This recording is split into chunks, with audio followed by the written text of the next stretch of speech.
Okay.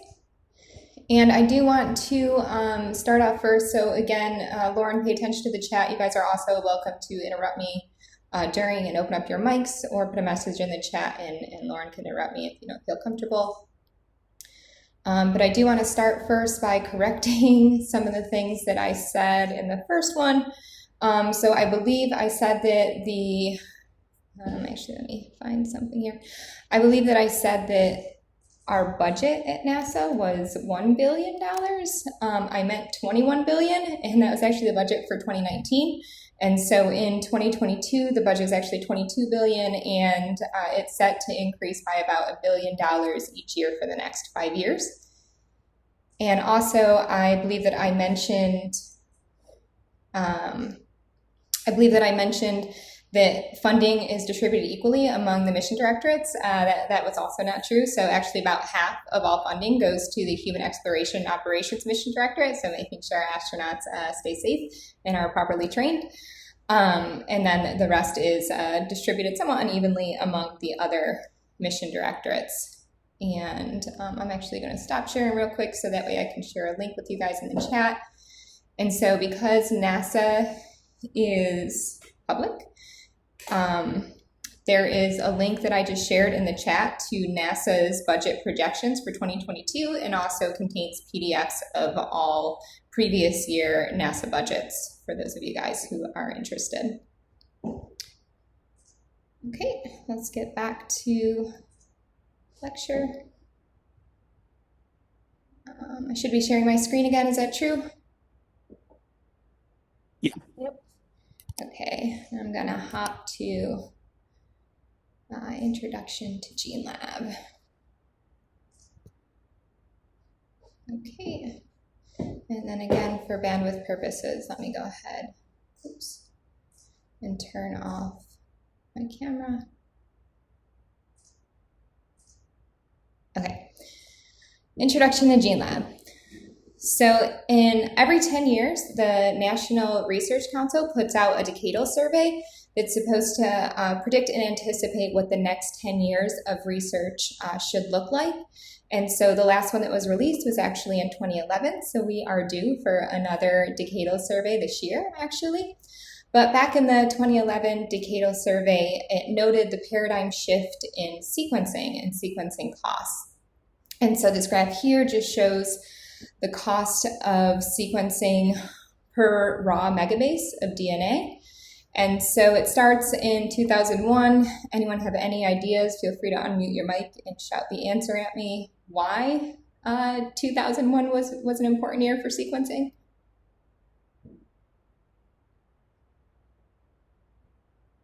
Nobody knows? First draft of the human genome. Say that one more time.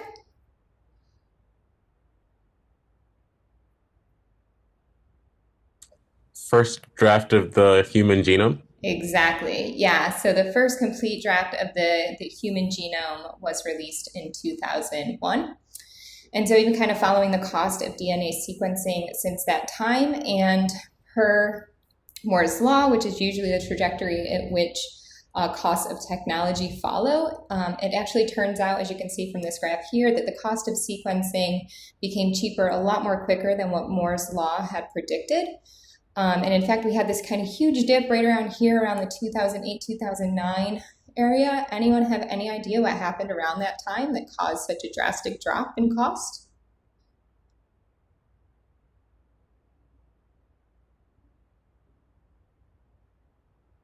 You can unmute your mic and shout an answer at me, type it in the chat, and Lauren can tell me.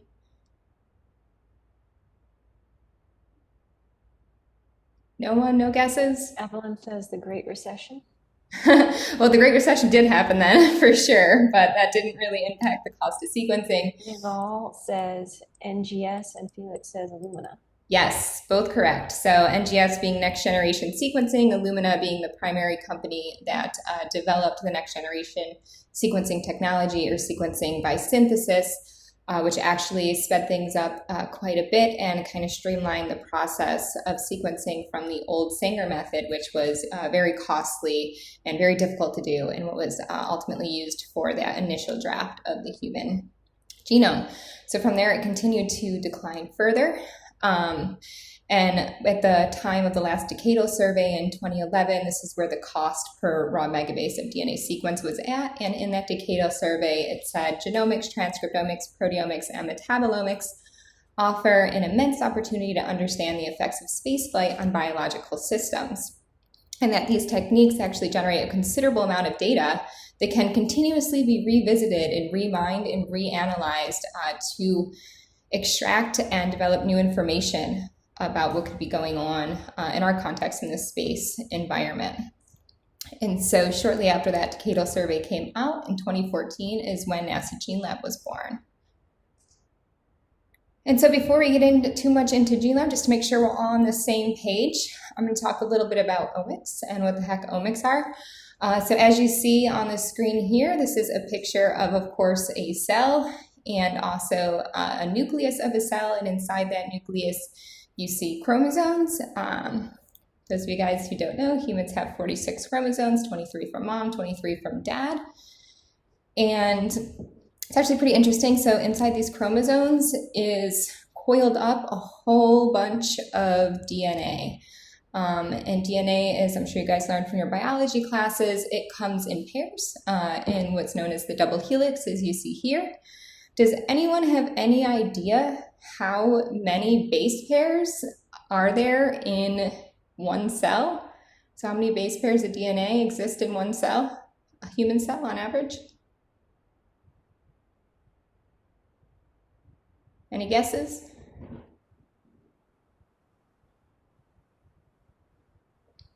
No guesses? No one wants to throw a number out there?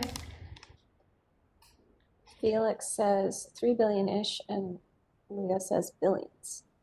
Yes, so there is 3 billion. So Felix, you're exactly right. I don't know if you use Google or not, or just remember that from class, in which case props to your teacher. But there is about 3 billion base pairs in a cell. And actually, if you were to stretch out all of the DNA in one cell and line it up from end to end, it would actually be about 2 meters or 6.5 feet long. So 6.5 feet long is how long all the DNA is in just one cell in your body. And it is coiled up so tightly that 6.5 feet worth of DNA fits into about a 6 micron space within our cells, which is just an insane amount of compression that any computer scientist would inevitably kill for. Does anyone know, just out of curiosity, how many cells are in the human body?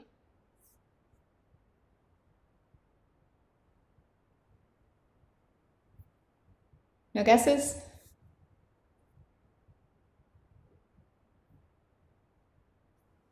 So there are about 30 trillion cells inside the human body. And just to kind of throw a wrench in that, we also have quite a bit of bacterial cells in our body. Felix just made that point in the chat, including non-human cells. Yeah, so that 30 trillion number is the most recent estimate for the number of human cells. And so as Felix pointed out, we don't just have human cells in our body. We, in fact, have bacterial cells. We, of course, as we know with the coronavirus, have viruses sometimes within our bodies. We also have fungal cells. Just in bacteria alone, do you guys think we have more or less bacteria cells than human cells?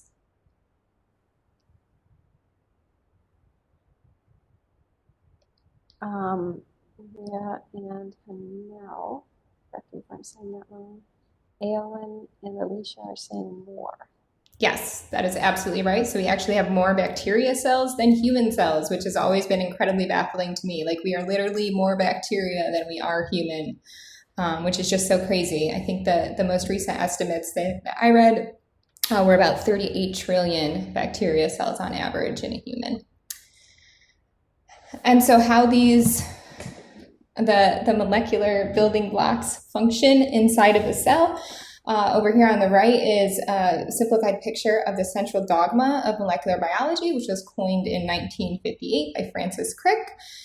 And this dogma basically said that DNA is self-replicating. As we all know, our cells divide, and in doing so, they make an exact copy of the DNA.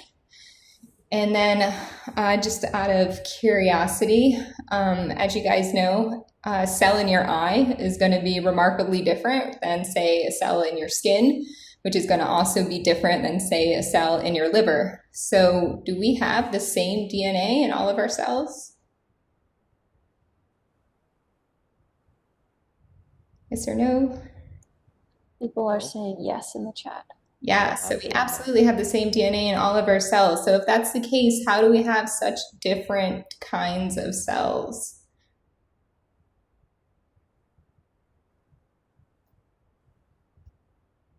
Leah says epigenetic silencing, Erwin says transcriptional regulation, Rashi, histones, and epigenetics.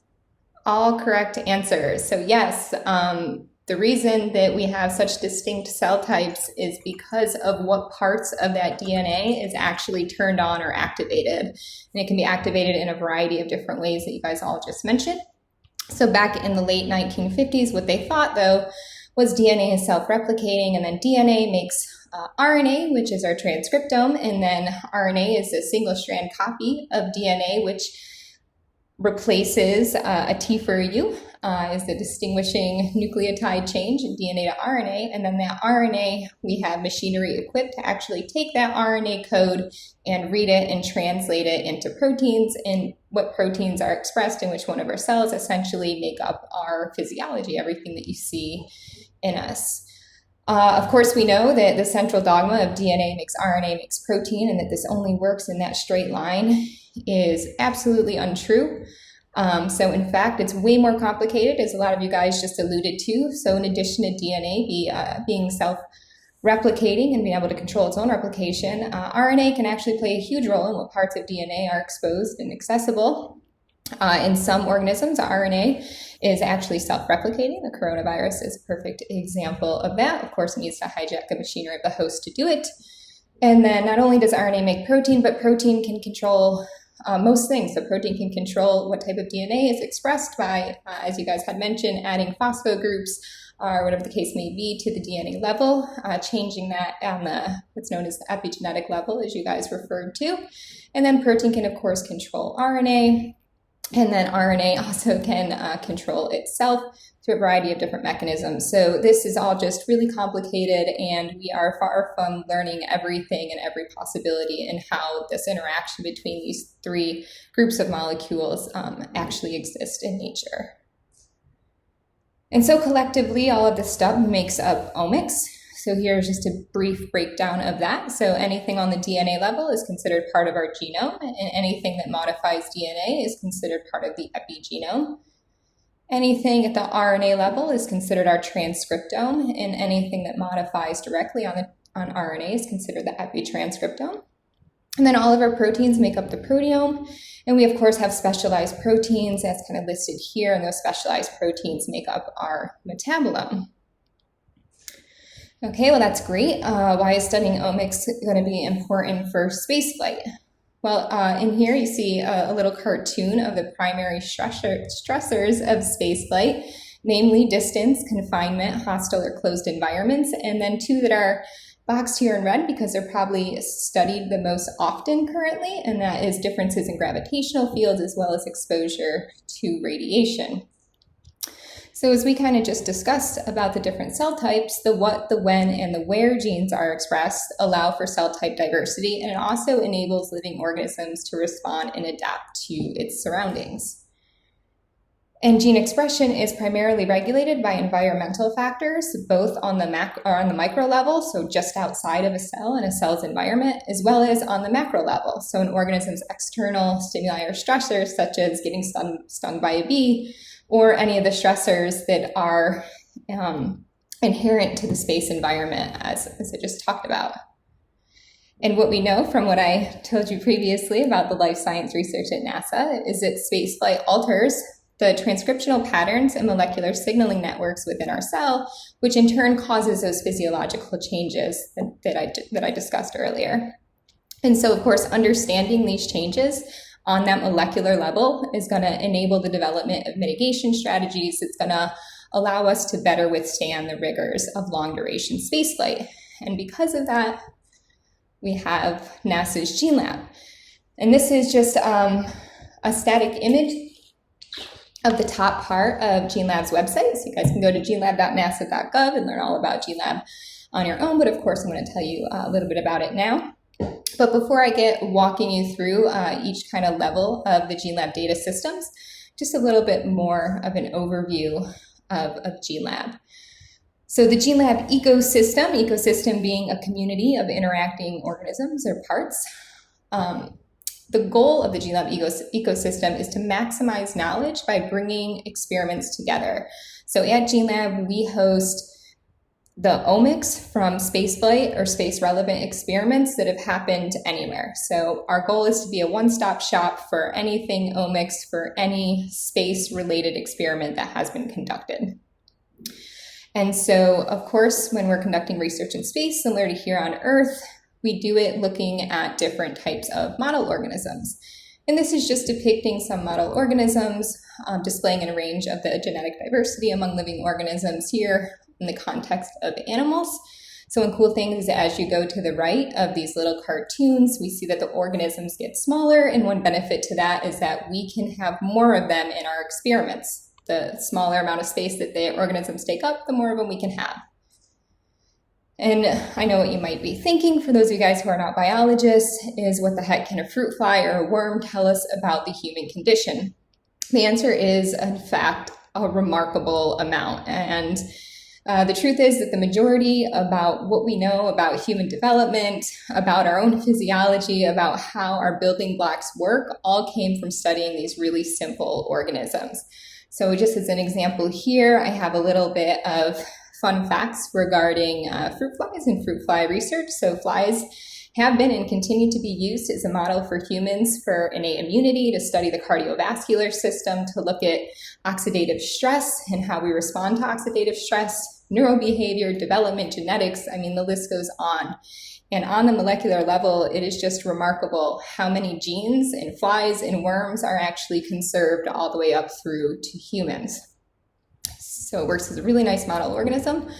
Of course, there are some limitations, and the closer we get to humans, the more we can predict the human experience based on these animal studies. So as we get closer, such as with mammals or rodents, probably one of the most common mammal study to give us an idea of what's happening in the human condition. Again, we get closer to the human condition, but with the caveat that now these organisms are larger, they require a lot more care, and therefore we're not able to include as many of them in our experiments.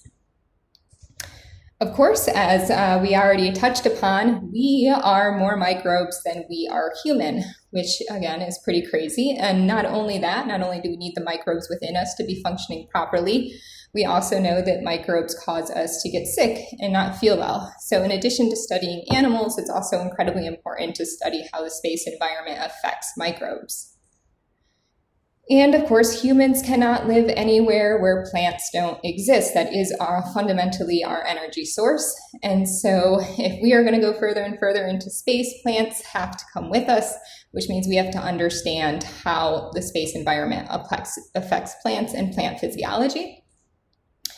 And what GeneLab does by kind of bringing all these various different organisms together and studying their effects from the space environment, it brings together this multi-omics systems biology approach to looking at the effects of spaceflight on terrestrial biology.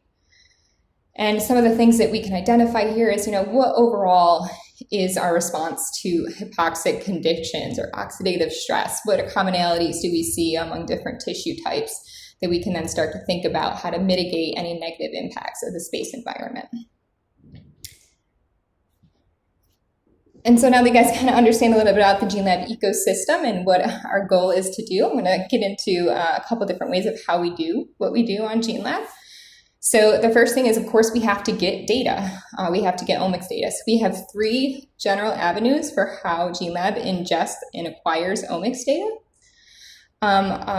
The first one I'll discuss is through our own wet lab. So we have a sample processing laboratory team.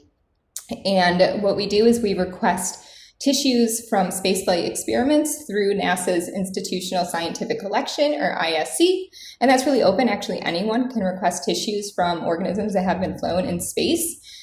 And what we do is we collect them, and then our wet lab team extracts DNA or RNA, and then we sequence that DNA or RNA and then host that sequencing information on our platform.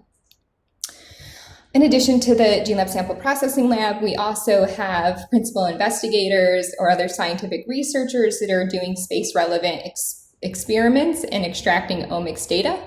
And so they can either process their own data and then submit their raw data to us, to GeneLab to host, or they can kind of hand over the tissues from the different experiments that they ran to our sample processing lab team, who will subsequently isolate DNA or RNA, whatever they want, and then sequence that, and we will ultimately host it on our site.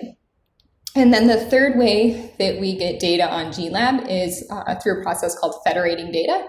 So we actually go out, not just people on GeneLab, but also we work with a variety of different scientists, which I'll get into a little later, both domestically and internationally. And basically, if anyone finds a space-relevant experiment who has omics data that is currently hosted on another database, we encourage all of you guys, and we also search for it too, to let us know. And we basically ingest that publicly available data. So again, any space-related study you can find at GeneLab. You don't have to go out and look for it because we've already brought any of those studies into GeneLab. And ultimately, these omics data get onto GeneLab through our submission portal, acronym GEODE. I'll talk about that in a minute. And then in order to give enough space, because a lot of times sequencing data is incredibly large and can be difficult to transfer. So we have a genome space known as workspace that allows our users to submit their very large data through the workspace. And we also enable interaction of principal investigators and their collaborators to work and share these large data types through our workspace, both privately or publicly, up to the user. And then ultimately, once we take in that data into GeneLab, we display it through our data portal or our data repository. And so that contains raw data as well as processed data and associated metadata. So for those of you guys who don't know, metadata is going to be essentially any information outside of the actual raw data that's going to help interpret the experiment. And we also offer a visualization portal. So we're currently in the beta versions of our environmental portal, which will give us a way to visualize some of that metadata. And then we also have our data visualization portal, in that once the data is processed, if you want to get a quick view on what's different between spaceflight and ground control samples, for instance, you could take a look at those processed data through the visualization portal, which kind of helps increase the understanding of what's going on in the space environment. So in addition to our data repository, we also offer an analysis toolshed, which is powered through Galaxy, and this provides different pipelines so that you yourself as the user can actually process omics data. And we also offer interactive tutorials and information for you guys to analyze your own data. And with the ultimate goal always being the generation of new knowledge about what's going on in the space environment. So I got about 5 minutes to lunch, so I'm going to start talking about these different buttons and what they do. I probably won't get through everything in the next 5 minutes, so we'll just pick up where we leave off after lunch, because I do want to get you guys out to lunch promptly at noon. So to start off, we will first start off with our data submission portal, which you can see and get to by clicking on this button here called Submit Data. And that'll bring you to GeneLab's environment for online data entry, more commonly referred to as GEODE. And once you come there, you'll be able to enter sample level data, so information about the different samples in your space relevant study. You'll also be able to input information about the assay that you use to generate the type of omics data that you are submitting to GeneLab. And as you're putting in this information, all of the terms are connected to a controlled ontology. This allows us to make things more easy to search and find, and also these controlled terms are connected specifically to the space environment. And then we never publish anything without allowing our principal investigators or scientists who are submitting the data to actually view what that's going to look like on our repository. So we send them a link to kind of view how their study is going to look on our website and make sure that we get their approval before we publish anything. And this kind of just breaking stuff down. So not only space biology PIs, but really any PI who's doing a space-related study can submit their omics data to be hosted on GeneLab. And this allows for efficient input of sample and assay level metadata, as I just described in those two tables, alongside their data files. And of course, as I mentioned, these ontology terms are tailored to specialized needs of spaceflight samples. And we're also working to extend out this data entry capability to other projects at NASA that offer different types of data to investigators. And I do want to take a moment to point out our curation team, which is the people responsible for putting all of this information and data together, is incredibly small, and they are remarkable. So the majority of the compliments we get on GeneLab is about how rich our metadata is and how easy it is to find. So a big shout out to our curation team. So the next thing I'm going to get into is our data repository, and then I'll probably stop there after that for lunch. So this is my favorite part of the website. This is where all of our actual data is. And just like any kind of searchable database, we have a search field where you can type in keywords.